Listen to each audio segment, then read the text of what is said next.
16-year-old girl who was tortured in jail for my beliefs. And when I got out, all my family could talk about was the weather.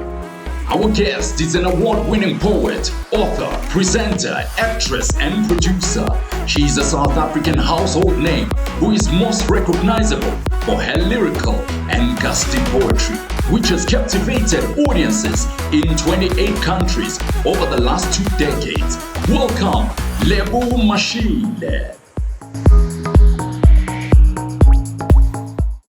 You and I, we are the keepers of dreams. We mold them into light beams and weave them into life's seams. You and I, we are the keepers of dreams. We mold them into light beams and weave them into life's seams. You and I. No, life is not what it seems. We strip the fat from the lean and find the facts in between. The visions we redeem and the agony of choice. Yours is just a mind, and mine is just a voice. But when we love with the heat that would rise like a song in flight on the flesh of our backs. If it's love that we lack, then we walk with the pain that we seek, the love exchange that we spite. As we move through indecisions, rising in hope, fading in fright, we ride the crest of intuition on the journey of this life. And by the hands of the infinite, we hear the cries of the rest, weighed down by their intelligence, submitting to this test. But you and I push the boundaries of reason. You and I plot the mysteries of seasons. You and I paint this history to free men. Nothing can be stopped like you and I. We are the keepers of dreams. We mold them into light beams and weave them into life's seams. You and I.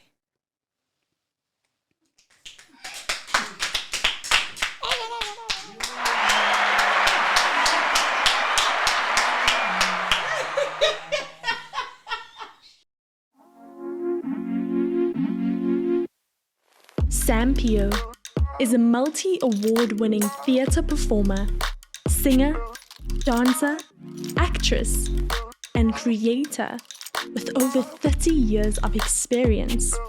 She is also the head mentor and facilitator for the Vula Amehlo and Columba Leadership Expressive Arts Program.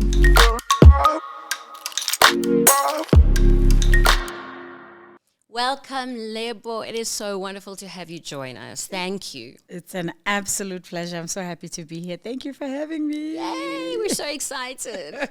Okay, so we have just completed our first workshop program in the schools. Okay.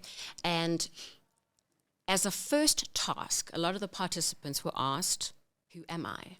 Right? So, Ms Lebo, if I had to ask you, who are you?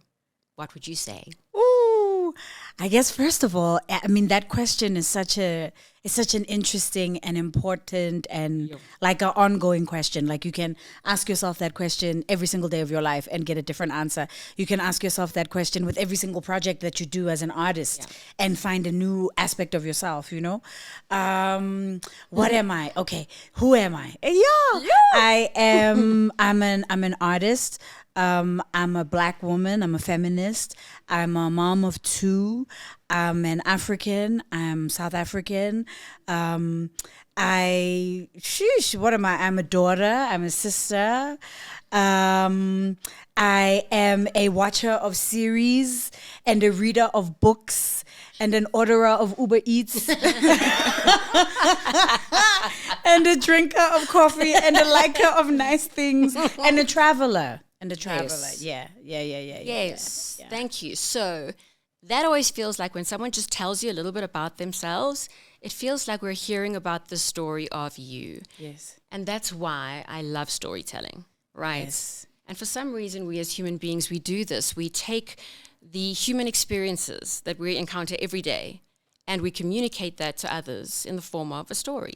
Yes. Like basically you can say, today I woke up and I fell over the dustbin by mistake, and then I was late for work, and then, you tell everything in the form of stories. Yes. And so looking back over your life as well, you can feel like you have a multitude of these little minor stories that then come together to create this entire story of you, right? And that's kind of powerful, don't you think? Storytelling. There's something eternal about narrative.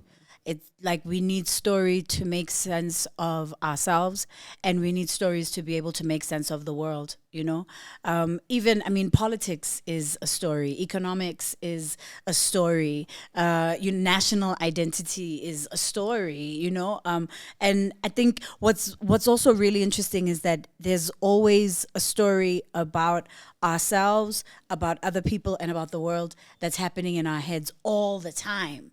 So even that is something that we can question and also shape and change, Yes. And I think we're living in this era where there's all this new media, all this new interesting social media that didn't exist. When I was starting out as an artist, none of this existed. There was no Instagram, TikTok, Facebook, Twitter. There was no LinkedIn. There was no nothing like that. It was like the early days of the internet, And now it's like each person can be their own platform. But even with the new media, storytelling is still important, right? The influencers that really work and that are able to grab people's attention and that are able to expand even beyond those mediums are people who are telling a story about themselves, about their craft, about what they're presenting. So narrative, it all comes back to if you can tell a great story, you can work in any medium. Exactly. And the other thing is, sometimes if we continue to tell ourselves the same stories about ourselves, they become like belief systems, right? And then it's important to kind of update all the time, right? Yes. And we were having a conversation the other day about the fact that so much has happened over the last few years, where it feels like the person you thought you were before the pandemic suddenly feels like, am I really this person? And it has me questioning all sorts of stories I might have told myself. Yes. Right? So it's important to always update. And then the other thing which I found completely fascinating, just listening to the stories, was that we have these stories about ourselves, but there's not a single person who will see us in the same way. So you will have a different experience of Sam. Yes. You will have a different experience of Sam. You will have a different experience of Sam. And it's completely different to the story I have of Sam. Yes. Right? Which then kind of makes you also go, okay, well, I can't live my life trying to please anyone. This is it. Yeah, that's true. Right? Yeah. You just have to live it for yourself. And if you look at it like that, then it's a lot easier to accept being wrong. It's a lot easier to accept being the villain in other people's stories, because maybe I didn't realize in that moment I thought that I was defending myself or protecting myself or telling my truth or what, but actually I was wrong. I was 100% wrong. And it's interesting. I find even as I get older, it's a lot easier for me to even play characters who are people I don't like. Or I find the parts of myself and the parts of other people that I don't like or that I wouldn't necessarily choose or that I do see in myself but I don't want to. Yeah. Those things are a lot more interesting. They're so much more compelling. Right? Yeah. That's exactly right. And why is it as actresses as well? There's often parts that you want to play and it is the villain. Because like you say, it's more fascinating. It allows you to do what you don't normally do in life. They make cooler choices. They don't care what other people think. They're brave. They're courageous. And I think especially like as girls, women, we always taught you have to make other people happy. Other people have to be okay with you. You have to, you can sense what's happening energetically in the room around you all the time. And there always has to be some kind of peace. You're not allowed to fail. That was one of the big things for me, and then I still have to bang my head up against is that, you can't fail. How can you fail? fail. I'm an artist. I chose this life. I'm a black woman. I'm the daughter of a single mother. Yeah. I have no option. I can't fail. Like, who the hell am I to not fail? In fact, failure is one of the most interesting parts of the creative process. When something doesn't work, it's like, oh, it's a revelation. Like, scientists get so excited when things fail. They're like, oh yes, our hypothesis, we tested it, it's failed. This is wonderful. Now we know it doesn't work. But us, we have to be perfect all the time. Yeah. I'd actually love to agree with that, because I feel like we spend too much time worrying about what other people think of us, which is actually a waste of our time. So I've learned the hard way that, look, I as Cindy have to prioritize myself. I need to learn to look at what I love doing instead of minding like, what are my teachers going to say? What is my brother going to say? Instead, what I do is for me, not for anyone else, especially as a female, as you say, a black female, is that we are raised that we're supposed to do certain things a certain way, which is not true, because it kind of like puts us in this category where we can do things that we actually want to do. You can't experiment. Yeah. You can't be real. You can't be vulnerable. You know, you can't make mistakes. You can't be curious. You can't like be, oh, I don't know how I feel about this. I've mixed feelings about this. I can't express that. What's interesting about that kind of a life? If you get that at your age, oh my God, that's a huge gift. That's a huge gift. What grade are you in again? I'm in grade 10. Amazing. Baby. Amazing. Mature baby. So then talking about making mistakes, and the creative process, if you think about how many drafts you have to write before your poem is complete, right? You're the worst. So I used to have a thing where I could only write poetry by hand. I could write other things like essays or columns or whatever else, an email, whatever, on the computer. But for years I was like, I have to write poetry by hand because I had a whole thing about how the hand moves in a different way. And then, the more I became dependent on my phone and my tablet and everything, I just started writing anywhere. It was easier to pull my phone out and write quickly. But so I can write anywhere. But I find recently I'm returning back to writing poetry by hand because I can see the things that I've crossed out. Unlike on the phone where you have to delete or deliberately like leave it and kind of create a reference for myself that this part I'm not using, but I'm keeping it here on the page so I can see it. It's a lot more complicated. Right. And there's value sometimes in what I've crossed out, like later. Like if I'm editing and I realize that, okay, actually maybe that section I might want to change. In fact, maybe my original idea, maybe there was something good there. Let me see if I can rework that. If I've deleted it, It's gone. it's gone. And the older you get, it is gone. It's really gone. There's something really wonderful about being able to see like, oh, okay, this piece ended up being whatever, 2.5 minutes, but actually this is like 10 pages of working through ideas and writing to get to this. This is the work. Exactly. So talking again about the process of writing, and maybe you can all weigh in on this, is do you find sometimes poems or an idea for a poem or just an entire stanza maybe comes to you and it's like this, and you think, where did that come from, right? And other times it's a graft to get things. Right, you have to especially if you have a deadline. Have you ever had that when you have a deadline and Sam has asked me now to do this thing tomorrow, grinding it out, right? It actually happened on the camp. Remember when you gave us one night and then tomorrow we have to perform our pieces. So I believe we all get that. The writer's block, where you literally you don't have ideas, but yet you know what you want to write about, but then yet you have a block. Literally, there's nothing on your mind. Yeah. The funny thing is that for me, it comes when I'm like walking home from school and I just start reciting a whole stanza. Then I get to the door, it's gone. When I have to write something I have to do at school or in front of the school, I just sit there for like 2 days or 3 days. I'm like, okay, Cindy, what am I going to write now? So, writer's block is the worst. What do you think writer's block is? What do you think is happening inside when that happens to us? I believe for me, it's it's where I literally cannot produce or write anything, literally, and I have a major slowdown, and I think it's also caused by self-doubt. When I'm doubting myself, when I feel like, nah, this is not worth it, it's not good, it's not that, and then that's where my mind just goes blank. And it's very tough to kick out of that. Literally, I do not know. I cannot tell you how I kick out of that. But sometimes I manage to, go back to I manage to motivate myself and then continue writing. But it's very difficult. And it's one of the questions that I want to ask you. How do you overcome that?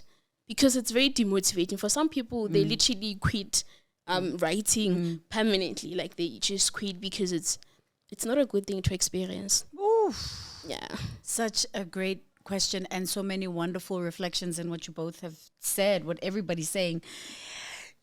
I still struggle with writer's block, even when I earn a living, like as an artist. I get people commission me to write and come and perform, and I will get blocked like you for days and days and days. I'll have 50 million other things to say and other pieces that start and other ideas and things that are coming inspired by everything, doom scrolling on TikTok, except for the thing that I have to write, that I have to get on stage and perform in 3 days. That one is not going to come. So, there are lots of techniques, and you can kind of, as you were saying before, like the beautiful thing about the brain is that it's like clay. You can you can reshape it, you can remold it, There's a lot of literature and schools of thought around how writing, what we think writing has more to do with writer's block. Who we think we are has more to do with writer's block than our actual abilities to write. So, like the story that you are telling yourself about yourself as a writer, the story that you're telling yourself about writing, the story that you're telling yourself about your worthiness, your talent, your intelligence, your creativity, the thing that horrible thing that the teacher said to you in grade 6, all that stuff, right? Now that comes to the fore when you have to create, because creativity is like the ultimate assertion, expression of self. It's saying, even when you're writing a piece of fiction, you're saying, this is who I am. This is who I am. And you have to be okay with yourself, to give yourself permission to say, this is who I am, But like we live in this world where, the way that we get taught, the things that we get exposed to in the media, just the way that we are conditioned, so much of it breaks us down as people, breaks down our sense of self, our self-esteem, Then you realize that you're young and you're talented and you've got this ability with language, you can write, and now you have to work past all of that breaking to actually figure out like who you really are. So it's not just you. Like every writer that I know struggles with writing. Every writer I know hates writing and loves having written. Every writer I know loves the final product. Yeah. Every writer I know loves it when other people connect with their work. Every writer I know has deep anxiety when they have to sit down and face the blank page. But it doesn't have to be permanent, what you were talking about with walking. There is a direct connection between movement, breath. Walking is like meditation, like breathing is like meditation. Taking a shower, being with water, washing, cleansing yourself is like a meditation. Like sometimes when we do things that are very repetitive, doing the dishes, that's it. You do something very mundane, very repetitive, where your body is in motion and it's like literally your brain forgets its anxiety. Yes. And then suddenly the words come, Yeah. So you can integrate stuff like that into your daily habits, to just make it possible for your brain to trick itself so that you can be like, oh, actually, there's stuff going on behind my anxiety. That's not the only voice inside my head. There actually is. Yes. There is my creativity there. It's there. It's got something to say.